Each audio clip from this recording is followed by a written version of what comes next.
अगले 7 दिनों की मौसमी सूरत हाल के बारे में आपको कुछ मालूमात दी जाती है। अगरचे आज के दिन तो मौसम क्लियर रहेगा, तो बाकी आज कुछ इलाकों में बादल आना शुरू हो जाएंगे, जैसे कि लाहौर, गुजरांवाला, गुजरात, जेलम, वहाँ पर कुछ बादल आएंगे, लेकिन बारिश कहीं हल्की फुल्की हो सकती है। इसके अलावा 16 से लेकर 20 सितंबर के दरमियान जो बारिश से पहले नजर आ रहा था, वो अफगानिस्तान से हवा के प्रेशर की वजह से अब वो महदूद होकर रह गया है।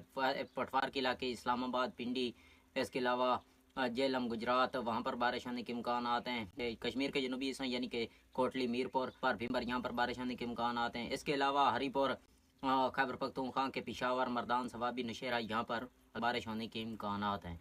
बाकी वो 20 से लेकर तकरीबन 30 सितंबर तक महदूद हो चुका है बारिश से पहले। इस वजह से बाद में टेम्परेचर बढ़ने की सूरत हाल बन सकती है, यानी कि वस्ती पंजाब में तकरीबन 37-38 तक टेम्परेचर जा सकता है, और जनूबी पंजाब में तकरीबन 39-40 तक टेम्परेचर टच कर सकता है।